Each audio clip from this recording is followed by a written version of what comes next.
សួស្តីអ្នកទាំងអស់គ្នាហើយក៏ដូចជាសួស្តីខ្លួនឯងផងដែរថ្ងៃនេះគឺជាថ្ងៃដែលយើងត្រូវបូកទិន្នន័យចុងសប្តាហ៍ហើយចាំមើលថាយើងបានប្រមាណអីប្រមាណអញ្ចឹងវីដេអូនេះខ្ញុំបញ្ជាក់ទៀតមុននឹងធ្វើការចូលវិស័យ Forex សូមមេត្តារៀនសិនទៅប្រើ account demo សិនទៅ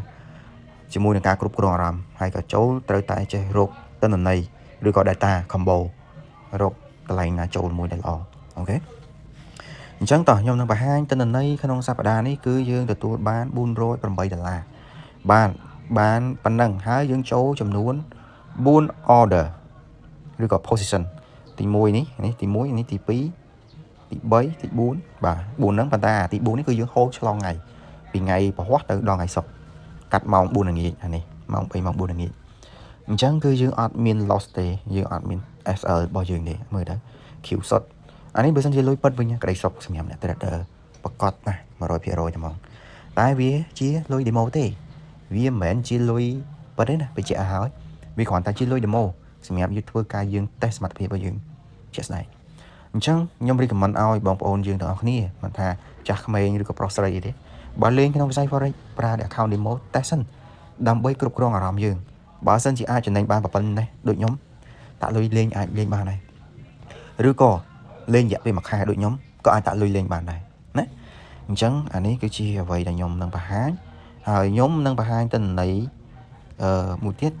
ដែលគឺជាទិន្នន័យដែលយើងចូល order អានេះទិន្នន័យចុងក្រោយគេដែលខ្ញុំចូល order គឺមានការ sideways ខ្លាំងមែនទែនដោយសារ data យើងប្រាប់ថាឲ្យយើង sell ណាប៉ុន្តែយើង sell ក៏វាខុសដែរវាមានកន្លែងខុសច្រើនដោយសារយើង combo time frame ទាំង3អត់ចូលគ្នាអាហ្នឹងតែយើងនៅតែរក profit វិញ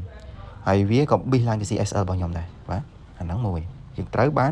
25លេខចំពោះអាមួយនេះវិញយើងត្រូវដូចគ្នាប៉ុន្តែ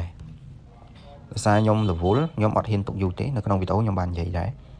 វីដេអូដែលខ្ញុំ trade វិភាគ trade មួយហ្នឹងគឺរវល់មែនហើយមើលតែខ្ញុំកាត់ហើយឃើញផ្សារវាធ្វើម៉េចគឺវាឡើងគ្មានទៅមកបញ្ចេញអីថាអាក្រក់ក្រីទេឬក៏បញ្ចេញអាការៈខុសពីធម្មតាគឺចូល order ពងវូហ៎បើខ្ញុំទុក50លេខយកតែ25លេខទៅលុយសុទ្ធដែរអាហ្នឹងមួយទៀត order ទី2ហើយ order ទី3នេះ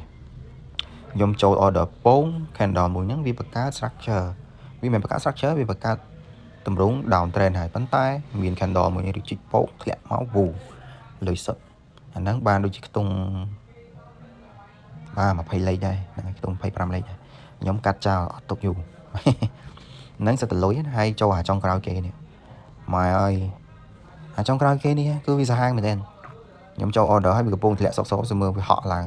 30លេខដោយសារខ្ញុំអត់ប្រើ SL វាក៏ដើរធ្លាក់ដូចអ្វីដែលយើងពិភាក្សាតទៀតមែនញ៉េអញ្ចឹងមិនថាពេលខ្លះ SL គឺជាផលវិបាករបស់យើងមួយដែរពេលដែលផ្សារវាដើរខ្លាំងតែបើយើងដក SL ក៏វាមានហានិភ័យលុយយើងអាចបាត់បង់ទាំងអស់អញ្ចឹងបើសិនជាអាចរើសតែបើសិនជារើសសូមឲ្យច្បាស់ខ្លួនឯងចំណុចហ្នឹង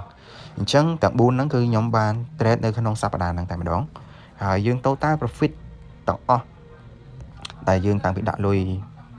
demo $200មកគឺយើងចំណេញបាន$703គឺច្រើនមែនទែនសម្រាប់ខ្ញុំបើសិនជាខ្ញុំ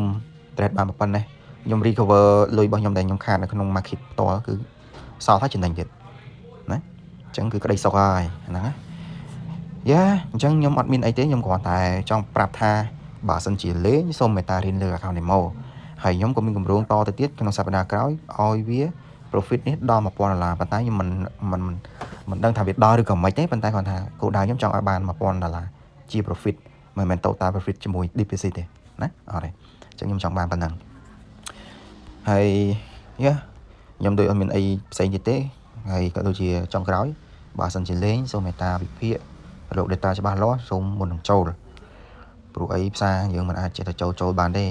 ហើយបញ្ជាក់ខ្ញុំមិនមែនលេង scalping ទេណាគឺវិភាគយក data combo គ្នាអាហ្នឹងចឹងឯងអញ្ចឹងវីដេអូនេះអត់មានអីច្រើនទេខ្ញុំមានតែប៉ុណ្្នឹងសម្រាប់ចែករំលែកហើយបើសិនជាមានអីខុសឆ្គងសូមមេត្តាអធិស្ឋានផងអរគុណច្រើនជួបខ្ញុំវីដេអូក្រោយបាយ